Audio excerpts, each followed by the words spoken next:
Forza Horizon 4 is a game that never seems to run out of things to do, and today I will be doing a review on this game. The game also has multiple DLCs, as is the case with many games nowadays, but right now I'm just going to get into the main game. You can also trust my review, because unlike IGN, I'm not a big channel, which means that game companies won't pay me to give the game a good review. Before we begin, remember to also give the video a thumbs up and subscribe to the channel for more weekly content, gameplays, that sort of stuff. Anyways, now that that's out of the way, let's get right to it. As I was saying in the beginning, Forza Horizon 4 has no shortages of things to do. The main story arc is about a driver who wants to make the Horizon roster at the Horizon Festival in Britain. And yes, right now in this video I will be saying Horizon a lot because it is Forza Horizon 4. Horizon, so it's going to be a lot of horizons. Anyways, you're going to be participating in many different leagues of racing, including dirt racing, cross-country racing, and street racing, alongside many other types of races. You'll get influence from competing in these races, which will carry you through the seasons of Horizon Draft and eventually the Horizon roster. Once you reach the Horizon roster, you are free to play online and race other people from around the world. Just one side note, I didn't put this in the script, but even before you get to the Horizon roster, there's still going to be some people racing around this giant open world space, so you can challenge them to head-to-head. I just wanted to throw that in there.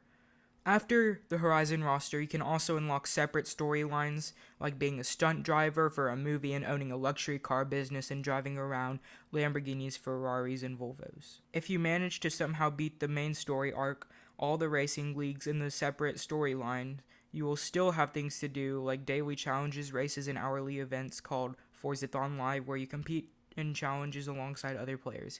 Now, I just want to say something. This game has like a bunch of content. If you beat everything in this game, that would be really surprising. You should honestly put that up on YouTube, and you're probably addicted if you do that. Now let's move away from gameplay for a bit and focus on graphics and sound quality.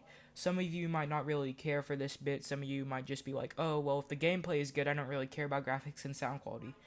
But to be honest, if you got a $60 open world racing game, you expect it to look beautiful, and then it has Minecraft graphics. How disappointing would that be? Like, graphics, to be honest, are a really key part of the gameplay, at least I think. Fortunately, though, this game's graphics and attention to detail are visually stunning, and the diversity of each part of the map makes every race and event feel diverse and unique.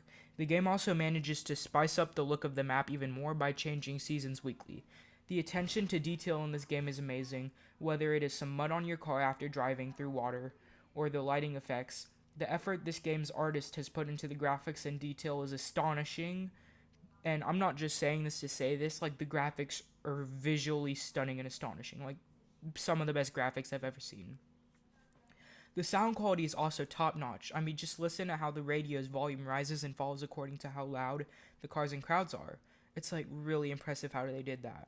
Speaking of the radio, one of the few downsides of the game is that you can no longer listen to your own selection of music like Forza Horizon 4 let you do.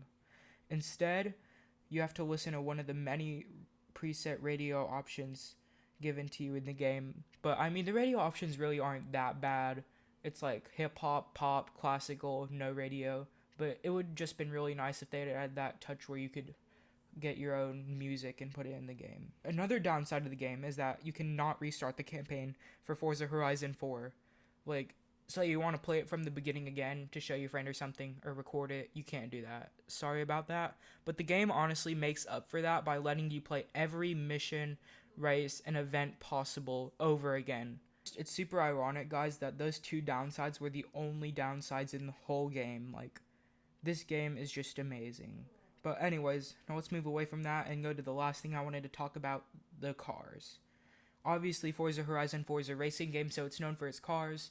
So the point you all wanted to know about, what cars are in Forza Horizon 4? Now, it did not disappoint like Forza Motorsport 5 did or anything like that. It has a selection of 450 different cars, and all of them you can fully customize their paint job and stuff.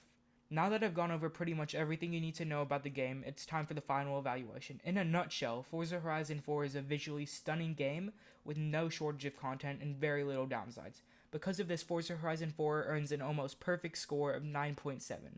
If you still don't know whether you should get the game or not, allow me to make that choice for you.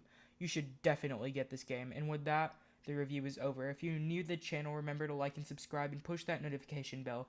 That would be greatly appreciated. I worked like an hour and a half on this script, and it takes a lot of effort to actually edit the video, so if you would do that, it would just like be amazing. Anyways, that's gonna be it for the video. I'll see you next time.